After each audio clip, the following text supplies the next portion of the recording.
The envelope arrived on a Monday morning, March 18, 2024, 9:23 a.m. My assistant Rebecca brought it in with my usual stack of partnership proposals, merger inquiries and strategic alliance requests. Morrison and Whitley received dozens of these every week. Smaller firms hoping to partner with one of the largest corporate law firms in the country. Most got a polite rejection letter. "These need your review," Rebecca said, setting the stack on my mahogany desk. "The Anderson Group merger is time-sensitive. And there's a partnership proposal from a small firm in Chicago that might be worth considering." Chicago. I looked up from my laptop. "Which firm?" She checked her notes. "Brennan and Associates. Mid-sized, about 40 attorneys. They're looking for a strategic partnership to handle overflow work and access our international resources." Brennan and Associates. My father's firm. I kept my face neutral. "Leave it with me. I'll review this afternoon."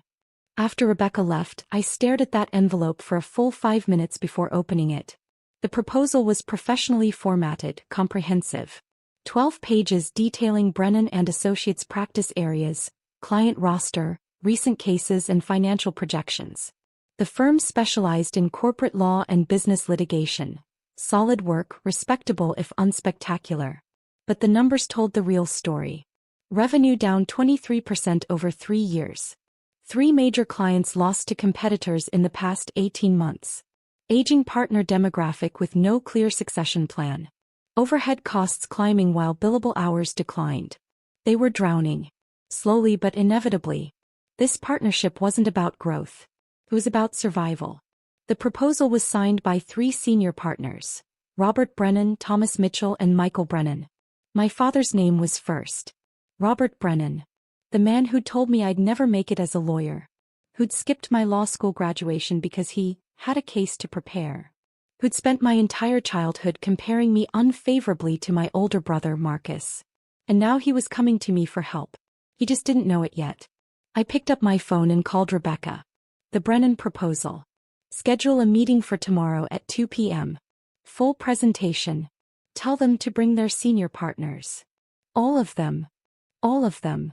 I hung up and sat back in my chair, looking out at the Manhattan skyline from my corner office on the 43rd floor. Tomorrow was going to be interesting. The problems with my father started early. I was 8 years old when I first heard him tell someone I wasn't smart enough to be a lawyer. It was at a family barbecue. July 4, 2001. My uncle had asked about my grades and before I could answer my father had laughed and said, "Katie's a solid B student. She tries hard." But Marcus has the brain for law. Got his grandfather's analytical mind. Marcus was 10. He'd won some school debate competition. My father had been talking about it for weeks. I'd gotten straight A's that semester but no one mentioned it. By the time I was in high school the comparison was constant. Marcus joined the debate team. I joined the debate team. Marcus was team captain by sophomore year, my father would say. Real natural talent. I became captain junior year. My father didn't come to any of my competitions. Marcus got into Northwestern for undergrad. I got into Princeton. Northwestern has a better pre-law program, my father said. More practical. Marcus scored a 168 on the LSAT. I scored a 172. The LSAT doesn't measure what really matters, my father told his partners at dinner. You need instincts. Courtroom presence. Marcus has that. When I got into Harvard Law, my father's response was, well, they have to fill their diversity quotas somehow. I was a white woman from an upper-middle-class family. I'd gotten in on merit. But he couldn't admit that. The breaking point came during my second year at Harvard. I was home for winter break. December 2014. My father was hosting a dinner party for his partners and their families. I was helping my mother in the kitchen when I heard him talking in the living room. Marcus is clerking for Judge Patterson this summer, he was saying. Federal Appellate Court. That's the kind of experience that builds a real legal career. What about Katie? Someone asked. Isn't she at Harvard Law? Katie. My father's voice was dismissive. She's doing fine, I suppose. But she doesn't have what it takes to be a real lawyer. Too soft. Too emotional. She'll probably end up in legal aid or something. Helping people with parking tickets. The room laughed.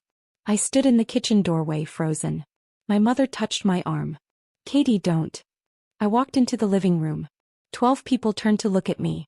Actually, I said, my voice shaking but clear, I just accepted a summer associate position at Cravath. Starting salary of $3,800 a week. The room went silent. Cravath, Swain and Moore. One of the most prestigious law firms in the world. My father's face flushed red. Katie, this isn't the time. You're right. It's not the time to humiliate your daughter in front of your colleagues. But you did it anyway. I turned and walked out. I packed my bag, called a taxi and flew back to Boston that night. My father called the next morning. You embarrassed me in front of my partners. You embarrassed me in front of your partners. I was making conversation. You were making me the punchline. Again. I paused. I'm done, Dad. I'm done trying to prove myself to you. I'm done being the disappointment. You're overreacting. I'm reacting exactly right. Don't call me again unless you're ready to apologize. He didn't call.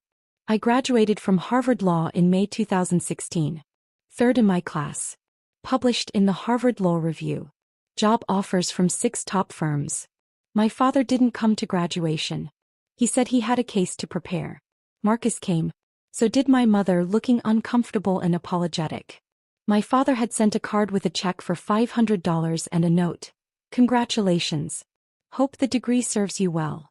No, I'm proud of you. No acknowledgement of my achievements. Just a generic pleasantry he could have sent to anyone. I started at Cravath in September 2016 as a first-year associate. The work was brutal. 100-hour weeks. Impossible deadlines. Partners who yelled when you made the slightest mistake. I saw associates cry in the bathroom, quit without notice, develop drinking problems. I thrived. Because every time I wanted to quit, I heard my father's voice. She doesn't have what it takes to be a real lawyer. And I worked harder. I made partner at Cravath in 7 years. Faster than average. I specialized in complex corporate litigation, representing Fortune 500 companies in bet the company cases. I won. A lot. In 2021, Morrison & Whitley recruited me as a senior partner. In 2023, at 35 years old, I became the youngest managing partner in the firm's history. Morrison & Whitley had 1,200 attorneys across 12 offices worldwide. We represented 40% of Fortune 100 companies. Our annual revenue was $3.2 billion. And I ran it. My father had no idea. We hadn't spoken in 8 years. My mother called occasionally, updating me on family news I didn't ask for. Marcus made partner at your father's firm, she told me 2 years ago. They're so proud. That's great, Mom. Your father asks about you sometimes. Does he? He saw an article about a case you won. The TechCorp merger litigation. He mentioned you did good work. How generous of him. Katie. I have to go, Mom. I'd built my career without his approval. Without his support. Without his acknowledgement. I didn't need him. But now, staring at his firm's partnership proposal, I realized I had something he needed. And tomorrow he was going to find out. Tuesday afternoon. 1:47 p.m. I was in my office reviewing the Brennan proposal one final time. Rebecca had assembled a full analysis. Financial projections, market positioning, competitive advantages, minimal, and risks, substantial. At 1:55 p.m. Rebecca buzzed me. The Brennan party is here. 3 partners. Should I show them to conference room A? Yes. Offer them coffee.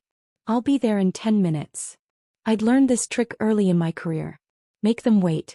Not long enough to be rude, but long enough to establish who holds the power. At 2:07 p.m. I walked into conference room A. 3 men stood up. All in their 60s, wearing suits that were expensive but slightly outdated. Men who'd been successful 20 years ago and were trying to hold on to that success. Robert Brennan. My father. 64 years old, graying hair, the same sharp eyes I remembered.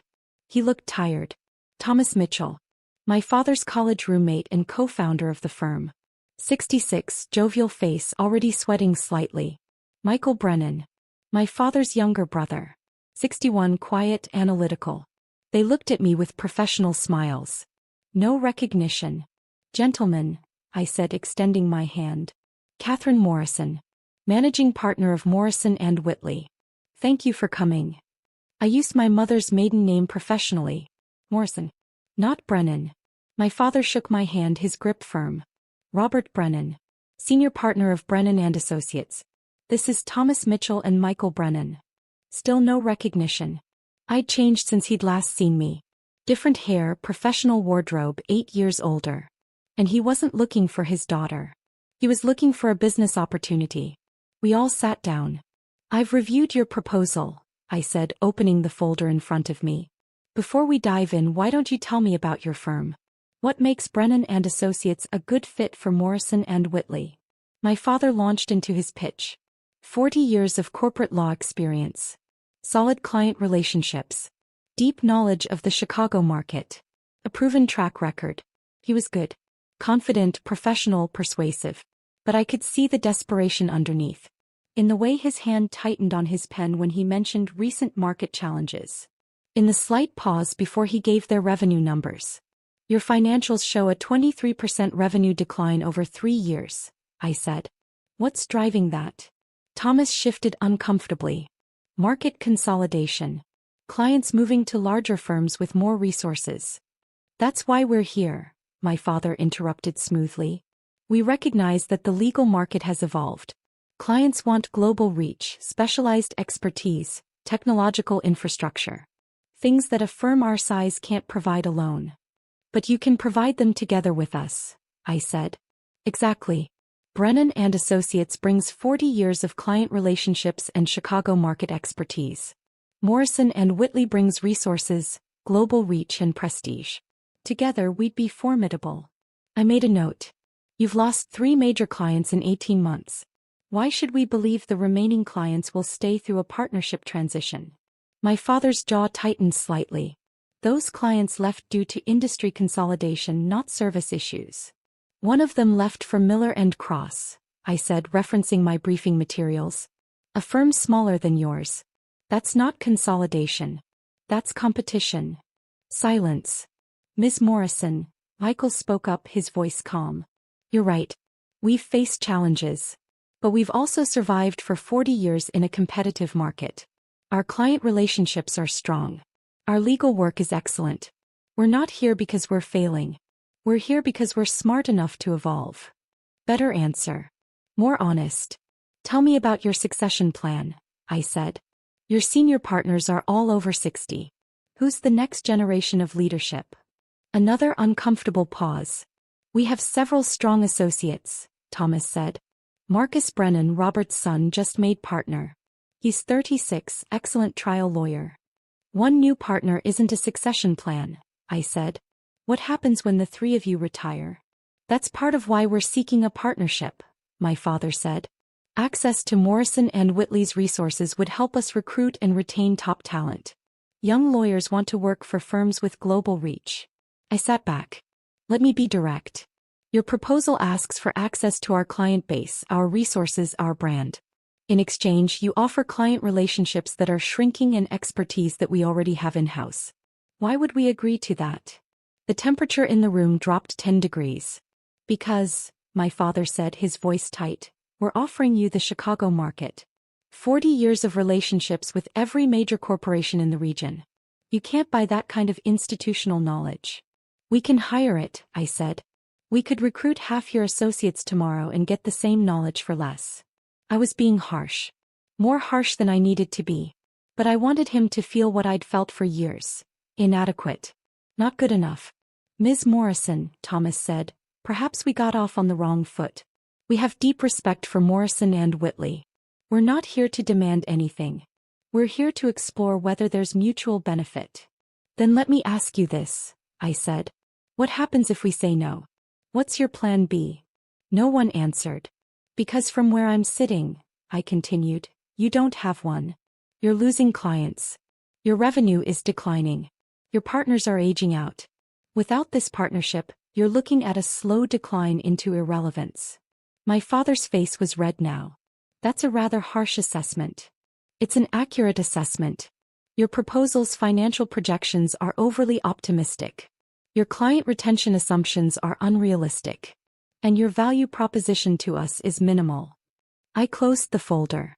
Gentlemen, I appreciate you coming in. But I don't see a fit here. Wait, my father said sharply. You're rejecting us? Just like that. Unless you have something else to add. We have 40 years of excellence. His voice was rising. We've built one of the most respected firms in Chicago. We've represented Fortune 500 companies, won major cases, trained dozens of successful lawyers. You're dismissing that because of 3 bad years. There was the ego. The inability to accept that he wasn't the most important person in the room. I'm dismissing it, I said calmly, because it doesn't meet our strategic needs. Morrison and Whitley partners with firms that bring unique value. I'm not seeing that here. My father stood up abruptly. This is absurd. We came here in good faith. And I reviewed your proposal in good faith, I said, remaining seated. The answer is no. You're making a mistake. I rarely make mistakes, Mr. Brennan. He stared at me, his face flushed with anger and humiliation. And something else. Something in his eyes. A flicker of Katie. My mother's maiden name. Morrison.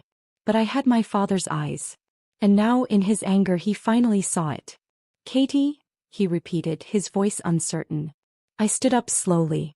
Hello, Dad. The color drained from his face. Thomas looked between us, confused. You two know each other? Robert is my father, I said. Though we haven't spoken in 8 years. Michael sat back heavily. Oh my God.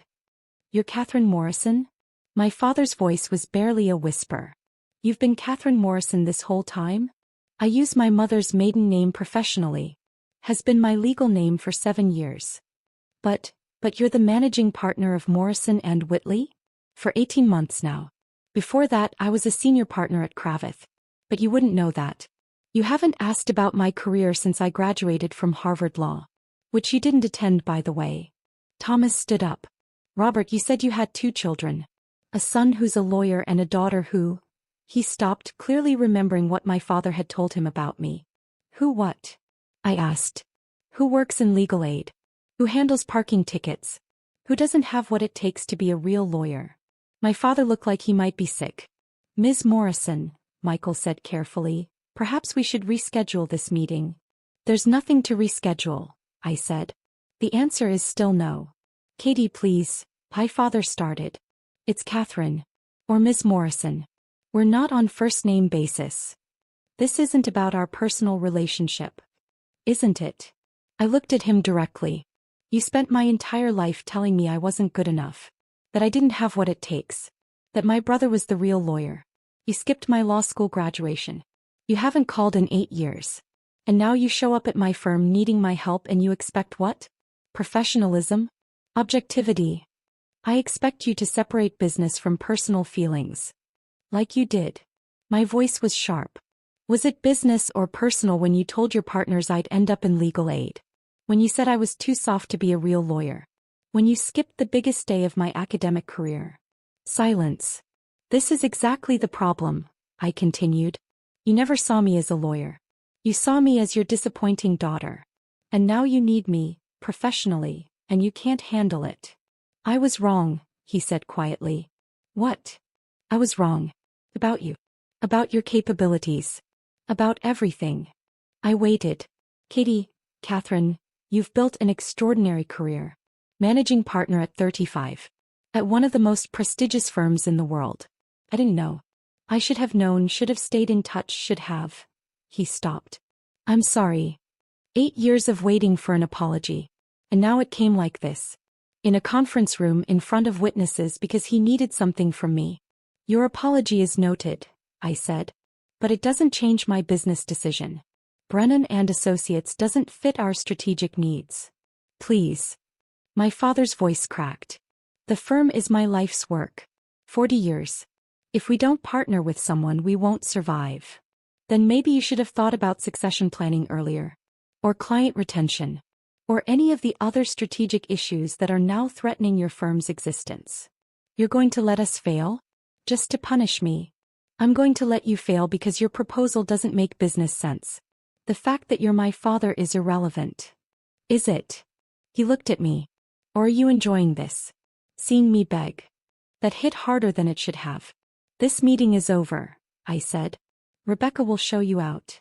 I walked toward the door. Catherine, wait. I paused but didn't turn around. You're right, my father said. About all of it. I compared you to Marcus. I dismissed your achievements. I wasn't there when you needed me. His voice was heavy. I was a terrible father. And now I'm reaping what I sowed. I turned around slowly. He looked older suddenly. Defeated. I don't expect you to forgive me, he continued. I don't even expect you to help me. But I need you to know, I'm proud of you. Seeing what you've built, what you've accomplished without any help from me, I'm proud. And I'm sorry it took losing everything to say it.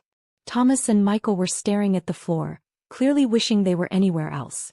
I'll review the proposal again, I heard myself say. My father looked up sharply. What? I'll review it again. Give me 1 week. If I can find a way to make it work, on terms that benefit Morrison and Whitley, I'll consider a modified partnership. Catherine. Don't thank me yet. This is business, not forgiveness.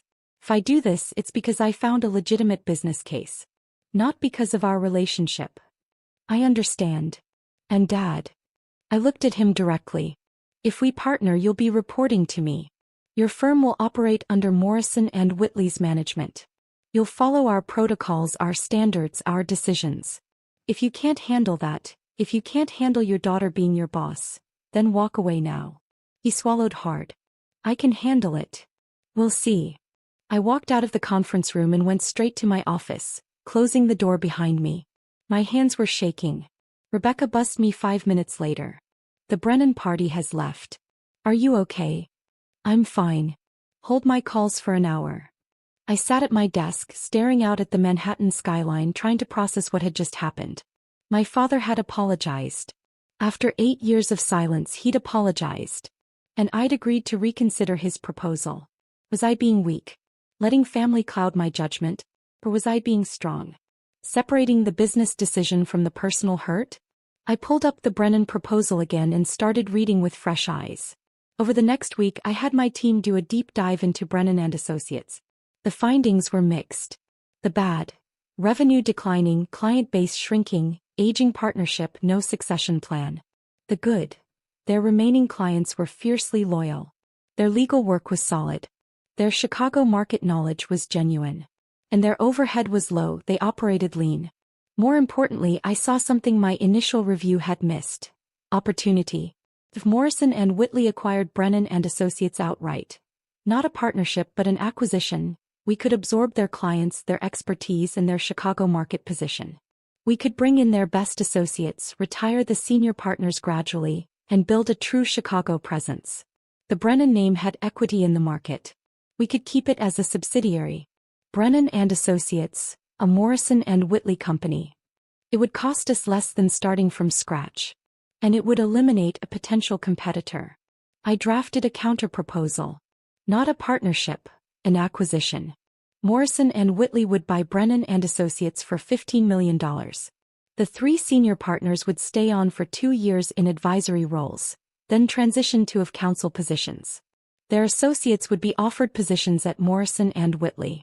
It was a fair offer. More than fair considering their financial situation. But it meant my father would lose control of the firm he'd built. I called him on Friday afternoon.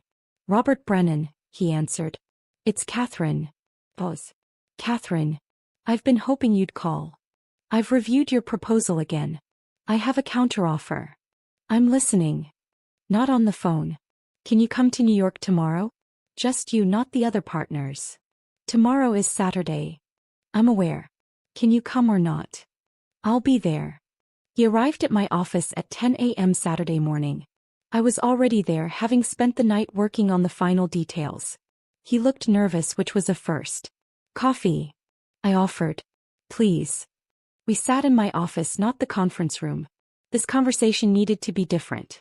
I have a proposal, I said, sliding a folder across the desk. But it's not what you asked for. He opened it and started reading. I watched his face change as he processed it. Confusion. Understanding. But you want to buy us, he said finally. Yes. For $15 million. It's a fair price based on your current financials. We'd lose the firm. Lose control. You'd lose ownership. But you'd save your clients, save your associates, and save your legacy. Brennan and Associates would continue under Morrison and Whitley. Your name would remain on the door. He read through the details. The 2-year transition. The advisory role. The of-counsel position afterward. I'd be working for you, he said. Yes. My daughter would be my boss. Yes. He set down the papers and looked at me. Is this revenge? Making me report to you? No. This is business. It's the best option for both firms. There's no other way? No partnership structure that preserves our independence. I could force a partnership on terms that would slowly strangle your firm. Give you just enough resources to survive but not thrive. Keep you dependent on us while we extract value from your client base. I paused. Or I can do this cleanly.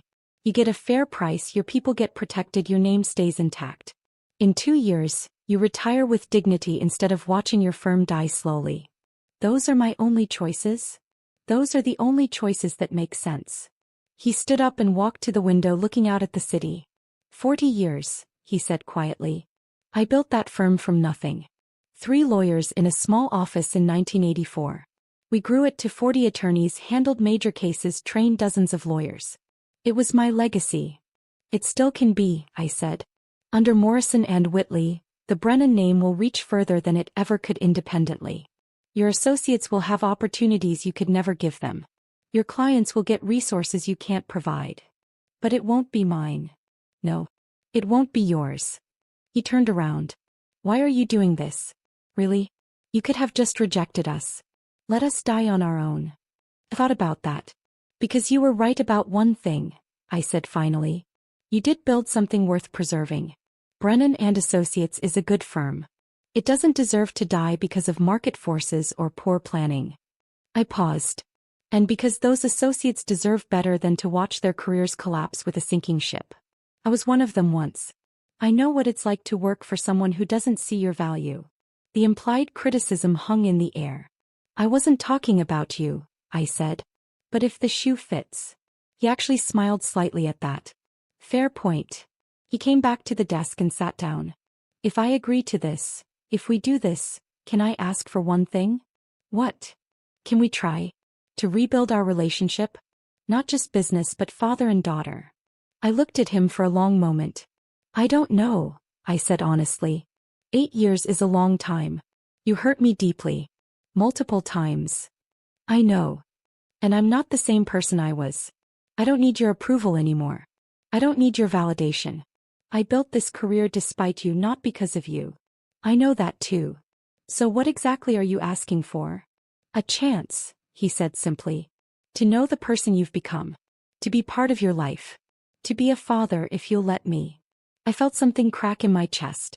That small part of me that had always wanted her father's approval, no matter how much I denied it. We can try, I said carefully. But it'll take time.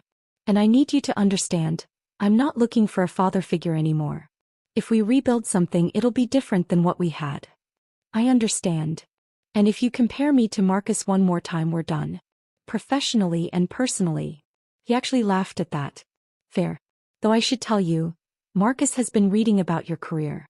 He's actually intimidated by you. Good. We sat in silence for a moment. Will you take the offer? I asked. Can I discuss it with Thomas and Michael? Of course. You have until Monday. But Dad. Yes. This is the only offer. I won't negotiate. It's fair, it's generous, and it's the best option available. If you say no, I'll wish you luck and we'll move on. Understood. He stood up, gathering the proposal documents. At the door he paused. Catherine. Yes. I really am proud of you. I should have said it years ago.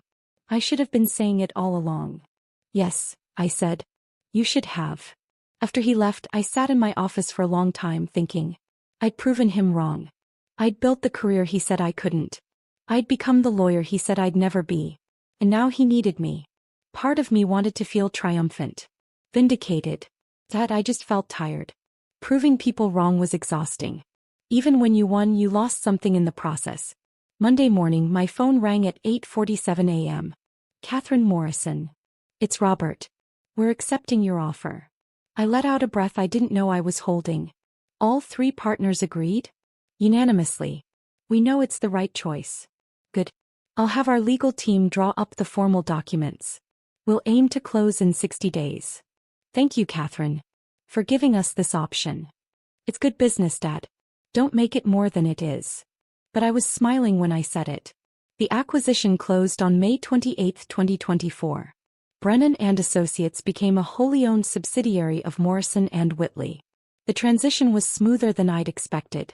My father, Thomas, and Michael were professional throughout. They helped onboard their associates, transitioned client relationships, and accepted their new roles without complaint. Marcus called me 2 weeks after the closing. Katie, it's Marcus. Hi, Marcus.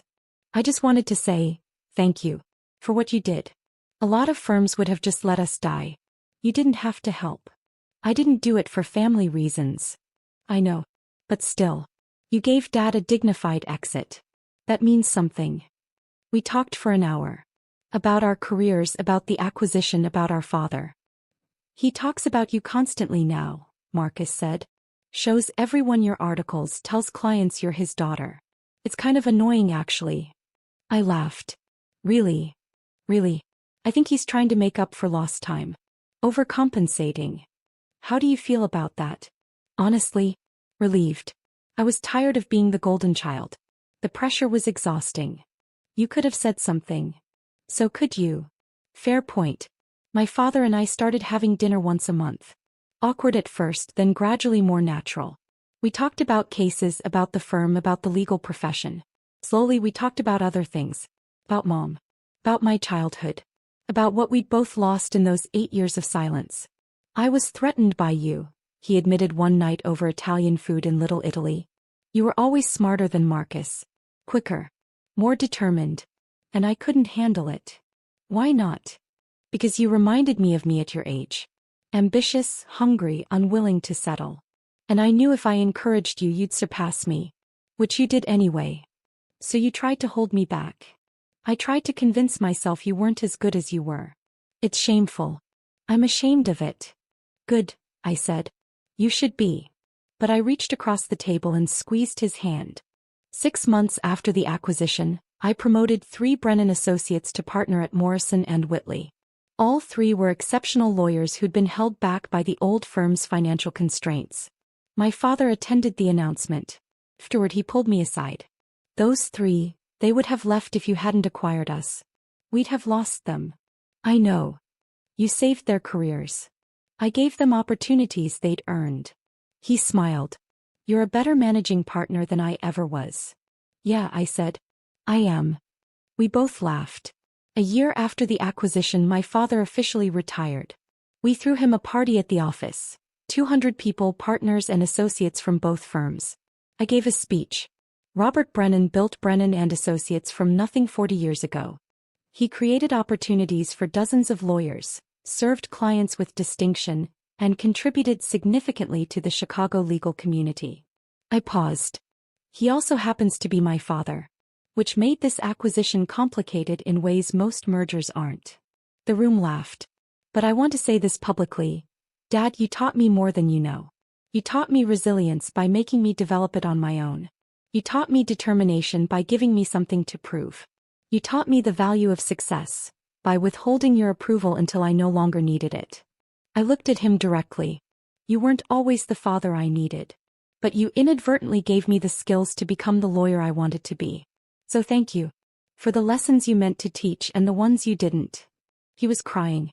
So was I. After the party, we stood on the balcony of my office, looking out at the Manhattan skyline. I'm sorry, he said. For the 100th time, I'm sorry. I know. Are we okay? Really? I thought about that. About the 8-year-old girl who wanted her father's approval. About the 27-year-old who graduated from Harvard Law alone. About the 35-year-old managing partner who'd proven everyone wrong. We're getting there, I said. It's not perfect. Might never be perfect. But we're getting there. That's enough for me. We stood in comfortable silence. Katie, he said quietly, using the nickname I'd forbidden. I didn't correct him. I know I don't get to be proud now. I didn't earn that right. But I want you to know, if I had supported you from the beginning, if I had been the father you deserved, I don't think you'd be standing here right now. What do you mean? You became this successful partly because you had something to prove. Because you had to be twice as good to get half the recognition. He paused. If I'd been supportive, maybe you'd have been comfortable. Settled. Good but not great.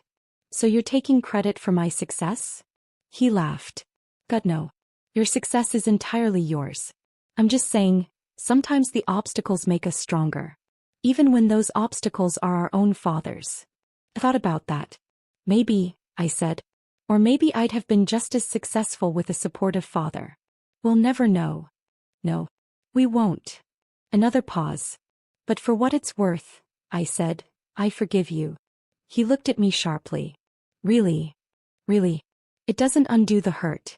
It doesn't erase the years. But I forgive you. Because holding on to that anger is exhausting. And because you're trying. Finally. He pulled me into a hug. I let him. Thank you, he whispered. Thank you. We stood there on that balcony, managing partner and retired senior partner, daughter and father, while the sun set over Manhattan. I'd proven him wrong. I'd become the lawyer he said I'd never be. But more importantly, I'd become the person I wanted to be. With or without his approval. Though I had to admit, having it now felt pretty good too.